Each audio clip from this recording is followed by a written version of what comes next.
ನಮಸ್ಕಾರ. ಮನೆ ಗೃಹಿಣಿ ಚಾನಲ್ಗೆ ಪ್ರೀತಿಯ ವೀಕ್ಷಕರಿಗೆಲ್ಲ ಆತ್ಮೀಯವಾದ ಸ್ವಾಗತ. ಇವತ್ತಿನ ದಿನ ನಮ್ಮ ಉತ್ತರ ಕರ್ನಾಟಕ ಸೈಡ್ ಮಾಡುವಂತಹ ಆಂಬೂರು ರೆಸಿಪಿ ಅಥವಾ ಕಟ್ಟಿನ ಸಾರು ರೆಸಿಪಿಯನ್ನು ಮಾಡಿ ತೋರಿಸ್ತಾ ಇದ್ದೀನಿ. ಹೀಗೆ ನೀವು ಮಾಡಿದ್ರೆ ಸಾಕು, ತಟ್ಟೆಗೆ ಹಾಕ್ಕೊಂಡು ಇದನ್ನು ಹಾಗೇನೆ ಸುರಿತಾರೆ, ಬಟ್ಲಿಗೆ ಹಾಕ್ಕೊಂಡು ಹಾಗೇನೆ ಕುಡಿತಾರೆ. ಜೊತೆಗೆ ರುಚಿ ಕೆಟ್ಟಿರುವಂತಹ ನಾಲಿಗೆಗೆ ಅಮೃತದಂತಿರುವಂತಹ ಈ ಕಟ್ಟಿನ ಸಾರು ಅಥವಾ ಆಂಬೂರು ರೆಸಿಪಿ ಹೇಗೆ ಮಾಡೋದು ಅಂತ ಈ ರೆಸಿಪಿ ವಿಡಿಯೋನ ಸ್ಕಿಪ್ ಮಾಡದೆ ಪೂರ್ತಿಯಾಗಿ ನೋಡಿ ಅಂತ ರಿಕ್ವೆಸ್ಟ್ ಮಾಡ್ತಾ, ಇಲ್ಲಿ ನಾನು ಸ್ಟವ್ನ ಆನ್ ಮಾಡಿ ಒಂದು ಪಾತ್ರೆಗೆ 3 ಚಮಚ ಆಗುವಷ್ಟು ಒಣ ಕೊಬ್ಬರಿ ತುರಿನ ಸೇರಿಸ್ತಾ ಇದ್ದೀನಿ.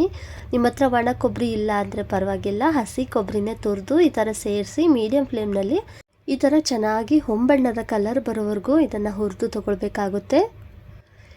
ನೋಡಿ, ಇಲ್ಲಿ ಪೂರ್ತಿಯಾಗಿ ನಾನು ಈ ಒಣ ಕೊಬ್ಬರಿನ ಚೆನ್ನಾಗಿ ಹುರ್ಕೊಂಡಾದ್ಮೇಲೆ ಇದನ್ನು ಪ್ಲೇಟಿಗೆ ತೆಗೆದಿಟ್ಕೊಂಡಿದ್ದೀನಿ. ಆಂಬೂರು ಮಾಡೋದಕ್ಕೆ ಬೇಕಾಗುವಂಥ ಪದಾರ್ಥಗಳನ್ನು ಇಲ್ಲಿ ಜೋಡಿಸಿಟ್ಟಿದ್ದೀನಿ. ಇದು ಕಡಲೆಬೇಳೆ ಬೇಯಿಸಿ ಬಸಿದು ತೆಗೆದಿರುವಂತಹ ಕಟ್ಟು.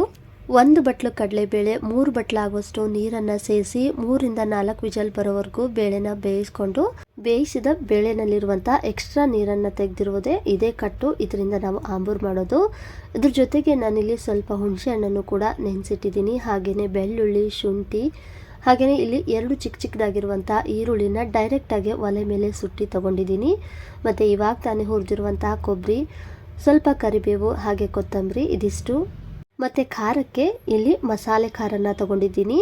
ಇದು ನಾವು ಉತ್ತರ ಕರ್ನಾಟಕ ಸೈಡು ಮಾಡುವಂತಹ ಮಸಾಲೆ ಖಾರ. ಆಂಬೂರಿಗೆ ಎಸ್ಪೆಷಲಿ ಆಗಿ ಇದನ್ನೇ ನಾವು ಬಳಸೋದು. ತುಂಬ ಟೇಸ್ಟ್ ಚೆನ್ನಾಗಿ ಬರುತ್ತೆ.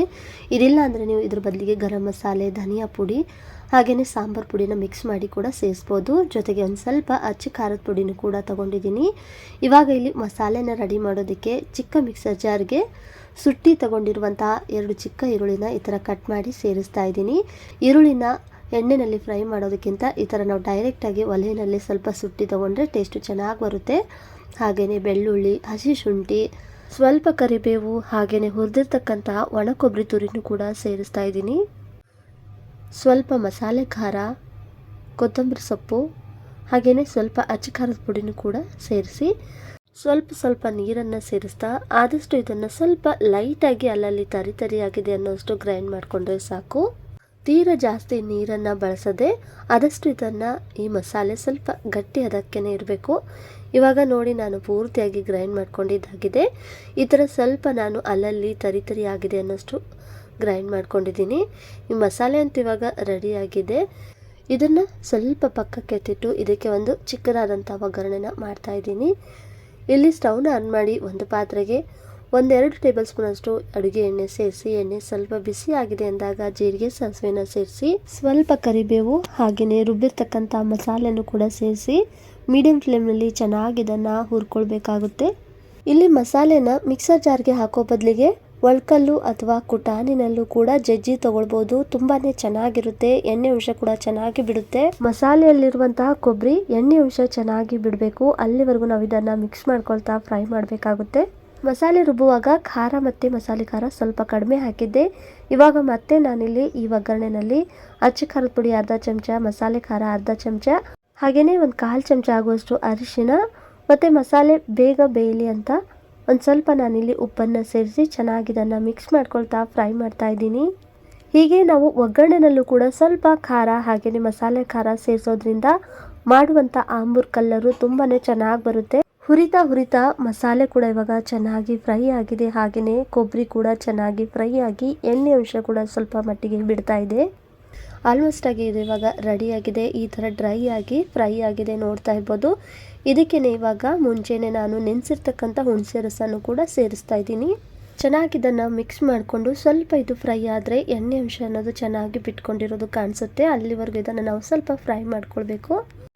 ಇಲ್ಲಿ ಹುಣಸೆ ರಸ ಬೇಡ ಅಂದರೆ ನೀವು ಟೊಮೆಟೊನೂ ಕೂಡ ಯೂಸ್ ಮಾಡ್ಬೋದು. ಮಸಾಲೆನ ಏನು ಗ್ರೈಂಡ್ ಮಾಡ್ಕೊಳ್ತೀವಿ ನೋಡಿ, ಆ ಟೈಮಲ್ಲೇ ಟೊಮೆಟೊನ ಸ್ವಲ್ಪ ಫ್ರೈ ಮಾಡಿ ಅದ್ರ ಜೊತೆಗೇನೆ ನಾವು ಗ್ರೈಂಡ್ ಮಾಡಿಕೊಂಡ್ರೂ ಕೂಡ ನಡೆಯುತ್ತೆ. ನೋಡ್ತಾ ಇದ್ದೀರಲ್ಲ ಇವಾಗ ಎಣ್ಣೆ ಅಂಶ ಅನ್ನೋದು ಎಷ್ಟು ಚೆನ್ನಾಗಿ ಬಿಟ್ಟಿದೆ ಅಂತ. ಇವಾಗ ಇದಕ್ಕೆ ಕಟ್ಟನ್ನು ನಾನು ಸೇರಿಸ್ತಾ ಇದ್ದೀನಿ. ಬೇಳೆ ಬಸ್ದಿರುವಂಥ ನೀರು ಪೂರ್ತಿಯಾಗಿ ಸೇರಿಸಿ ಮತ್ತೆ ಇದಕ್ಕೆ ಎಷ್ಟು ತೆಳುವಾಗಿ ಬೇಕೋ ಅಂತ ನೋಡಿಕೊಂಡು ಅಷ್ಟನ್ನು ನೀರನ್ನು ಸೇರಿಸಿ ರುಚಿಗೆ ತಕ್ಕಷ್ಟು ಉಪ್ಪನ್ನು ಸೇರಿಸ್ತಾ ಇದ್ದೀನಿ. ಜೊತೆಗೆ ಸ್ವಲ್ಪ ಹುಳಿ ಅಂಶ ಕಡಿಮೆ ಆಗಲಿ, ಹಾಗೆಯೇ ಸ್ವಲ್ಪ ಸ್ವೀಟ್ ಆಗಿದ್ರೆ ಚೆನ್ನಾಗಿರುತ್ತೆ ಅಂತ ಹೇಳಿ ಸ್ವಲ್ಪ ನಾನು ಬೆಲ್ಲನೂ ಕೂಡ ಸೇರಿಸ್ತಾ ಇದ್ದೀನಿ. ಕಟ್ಟು ತೀರಾ ತೆಳುವಾಗಿದ್ರೆ ಹೋಳಿಗೆಗೆ ರೆಡಿ ಮಾಡಿದಂಥ ಹೂರಣನ ಸ್ವಲ್ಪ ಸೇರಿಸ್ಬೋದು. ಹೂರಣ ಸೇರಿಸಿದ ಮೇಲೆ ಬೆಲ್ಲ ಹಾಕಬೇಕು ಅಂತೇನಿಲ್ಲ. ಹಾಗೆಯೇ ಸ್ವಲ್ಪ ಸಣ್ಣದಾಗಿ ಕಟ್ ಮಾಡಿದಂಥ ಕೊತ್ತಂಬರಿನ ಹಾಕಿ ಚೆನ್ನಾಗಿ ಇದನ್ನು ಖಳ ಅಂತ ಕುದಿಸ್ಬೇಕಾಗುತ್ತೆ. ಎಷ್ಟು ಚೆನ್ನಾಗಿ ಇದನ್ನು ನಾವು ಕುದಿಸ್ತೀವೋ ಅಷ್ಟೇ ಚೆನ್ನಾಗಿ ಹಾಕಿರ್ತಕ್ಕಂಥ ಮಸಾಲೆಯಲ್ಲಿರುವಂಥ ಎಣ್ಣೆ ಅಂಶ ಚೆನ್ನಾಗಿ ಬಿಡುತ್ತೆ ಮತ್ತು ಟೇಸ್ಟ್ ಕೂಡ ತುಂಬಾ ಚೆನ್ನಾಗಾಗುತ್ತೆ. ಉಪ್ಪು, ಹುಳಿ, ಖಾರ ಎಲ್ಲವೂ ಕೂಡ ಹದವಾಗಿ ಸೇರಿಸಿ ಮಾಡಿದ್ರೆ ಕೆಟ್ಟಿರುವಂತಹ ನಾಲ್ಗೆಗೂ ಕೂಡ ಒಂದೊಳ್ಳೆ ಅದ್ಭುತ ರುಚಿಯನ್ನು ಕೊಡುವಂತಹ ಆಂಬೂರು ರೆಡಿಯಾಗುತ್ತೆ. ಬಿಸಿ ಅನ್ನ ಚಪಾತಿಗೂ ಕೂಡ ಇದು ಒಳ್ಳೆ ಕಾಂಬಿನೇಷನ್ನು. ನೋಡ್ತಾ ಇದ್ರಲ್ಲಿ ಇವಾಗ ಕುದೀತಾ ಸುತ್ತಲೂ ಕೂಡ ಎಣ್ಣೆ ಅಂಶ ಅನ್ನೋದು ಕೂಡ ಎಷ್ಟು ಚೆನ್ನಾಗಿ ಬಿಟ್ಟಿದೆ ಅಂತ. ಈ ಥರ ಚೆನ್ನಾಗಿ ಎಣ್ಣೆ ಅಂಶ ಬಿಟ್ಕೊಂಡ್ರೆ ಸಾಕು, ಪರ್ಫೆಕ್ಟಾಗಿ ನಾವು ಮಾಡುವಂಥ ಕಟ್ಟಿನ ಸಾರು ಅಥವಾ ಆಂಬೂರು ರೆಡಿ ಆಗಿದೆ ಅಂತಲೇ ಅರ್ಥ. ಈ ಥರ ಮಾಡಿಕೊಟ್ರೆ ಬಿಸಿಯಾಗಿ ತಟ್ಟೆಗೆ ಹಾಕ್ಕೊಂಡು ಹಾಗೇನೆ ಸುರಿತಾರೆ, ಇಲ್ಲ ಬಟ್ಲಿಗೆ ಹಾಕ್ಕೊಂಡು ಹಾಗೇನೆ ಕುಡಿತಾರೆ. ತುಂಬಾ ಚೆನ್ನಾಗಿರುತ್ತೆ. ಕನ್ಸಿಸ್ಟೆನ್ಸಿ ತೀರಾ ಗಟ್ಟಿ ಬೇಡ, ಸ್ವಲ್ಪ ಇದು ಮೀಡಿಯಮ್ ಆಗಿ ತೆಳುವಾಗಿದ್ರೇ ಚೆನ್ನಾಗಿರುತ್ತೆ. ಕೊನೆಯದಾಗಿ ಮತ್ತೆ ಒಂದು ಸ್ವಲ್ಪ ಕೊತ್ತಂಬರಿ ಸೊಪ್ಪನ್ನು ಗಾರ್ನಿಷಿಂಗ್ಗೋಸ್ಕರ ಹಾಕ್ತಾ ಇದ್ದೀನಿ. ಇಲ್ಲಿ ನಾಟಿ ಕೊತ್ತಂಬರಿ ಸೊಪ್ಪಿದ್ರೆ ಇನ್ನೂ ಈ ಆಂಬೂರು ಪರಿಮಳ ಚೆನ್ನಾಗಿ ಬರುತ್ತೆ, ಹಾಗೇನೆ ಟೇಸ್ಟ್ ಕೂಡ ಸಖತ್ತಾಗಿರುತ್ತೆ. ಸ್ಕಿಪ್ ಮಾಡದೆ ಆಂಬೂರು ಮಾಡಿದಾಗೆಲ್ಲ ನಾವು ಕೊತ್ತಂಬರಿ ಸೊಪ್ಪನ್ನು ಸೇರಿಸಿದ್ರೆ ಟೇಸ್ಟ್ ಅದ್ಭುತವಾಗಿ ಬರುತ್ತೆ.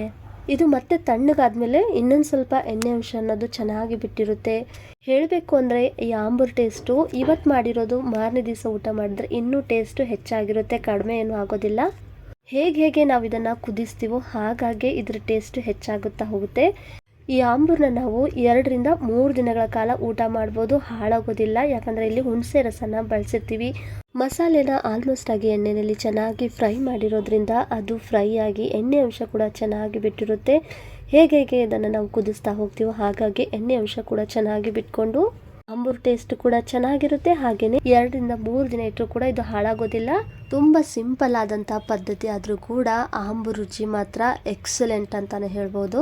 ನೋಡಿದ್ರಲ್ಲ ಸ್ನೇಹಿತರೆ, ಕೆಟ್ಟಿರುವಂತಹ ನಾಲಿಗೆ ರುಚಿಯನ್ನು ಹೆಚ್ಚಿಸುವಂತಹ ಒಂದೊಳ್ಳೆ ಸಾಂಪ್ರದಾಯಿಕ ರೀತಿಯಲ್ಲಿ ಮಾಡಿದಂಥ ಆಂಬೂರು ಅಥವಾ ಕಟ್ಟಿನ ಸಾರು ರೆಸಿಪಿ ಹೇಗನ್ನಿಸ್ತು ಅಂತ ಕಮೆಂಟಲ್ಲಿ ತಿಳಿಸಿ. ವಿಡಿಯೋ ಇಷ್ಟ ಆದರೆ ಒಂದು ಲೈಕ್ ಮಾಡಿ, ಹಾಗೆ ನಿಮ್ಮ ಫ್ರೆಂಡ್ಸ್ ಆ್ಯಂಡ್ ಫ್ಯಾಮಿಲಿ ಜೊತೆಗೆ ಶೇರ್ ಮಾಡಿ.